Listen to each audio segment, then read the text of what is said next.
So, I was about to begin the 3rd grade, and for the first time in my life, I was going to be a new kid.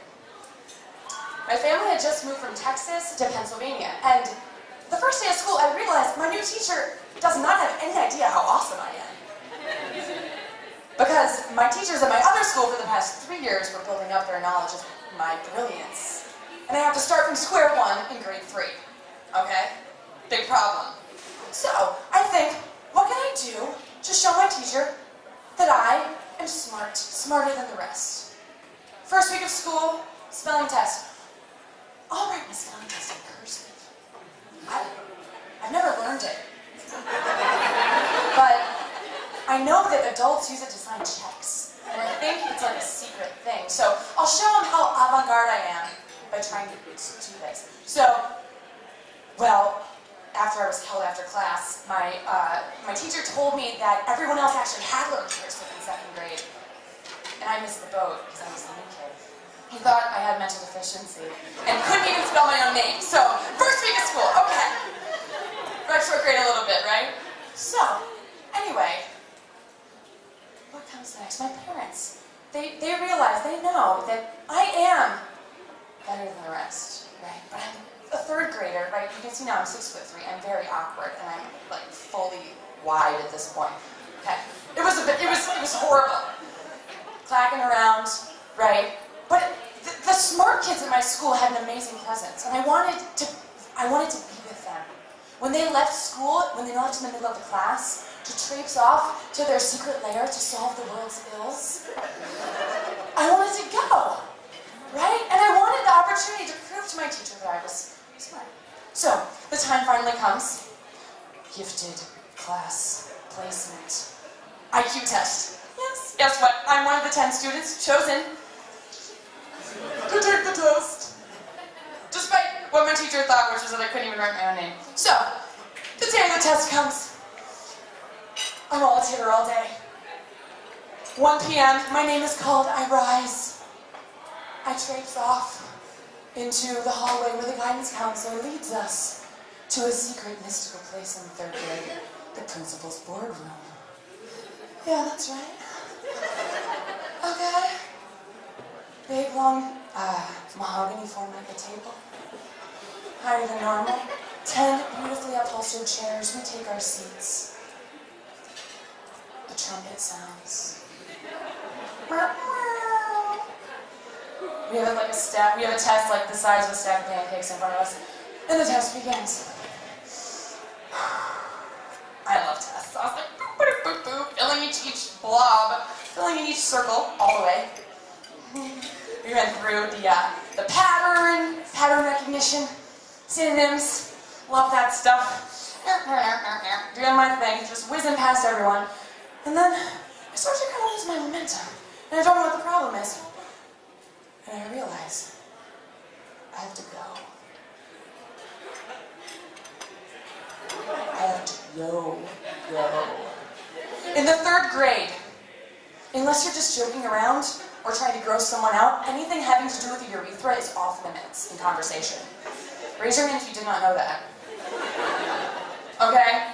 Even if you thought you were cool. But I had a choice. Excuse me, I have to go to the bathroom. There's a gasp among the crowd. I can just imagine all my classmates are thinking about my Sesame Street underwear.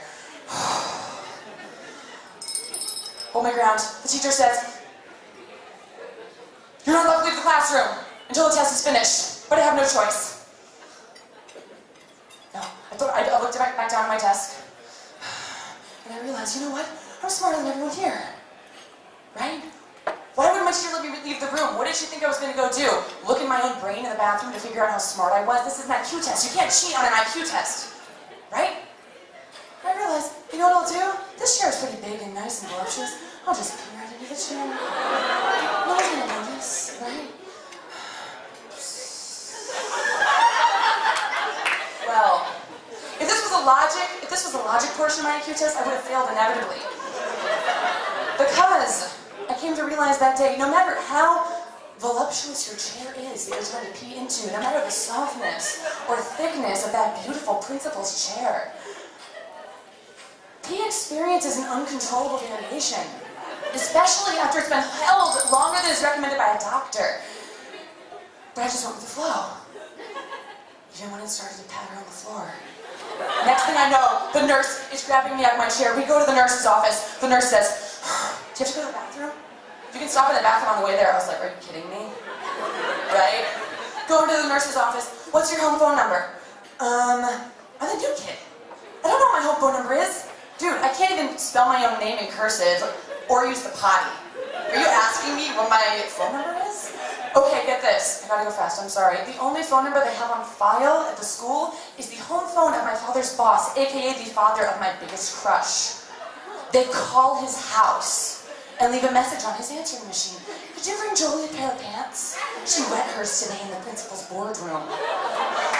Well, that was all for naught because the nurse's assistant brings in a pair of sweatpants. The kind that they give to the kids who pee their pants that are gently used. Well, you're all suited up. Head back on out there. The guidance counselor leads me back down the hallway, carrying a metal folding chair. We walk into the room. The janitor is scrubbing the floor where I had sat. My classmates are still testing in the midst of it all. Wafting Clorox. She opens up the metal folding chair,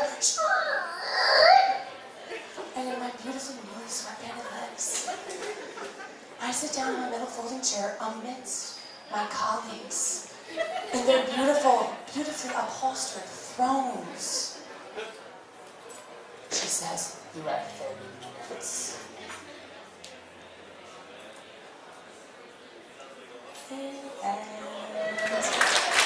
Actually, quickly tell how that story ended after that. I switched to a new school district the next year, and my test scores didn't count. But I passed. And no one there knew I wet my pants in the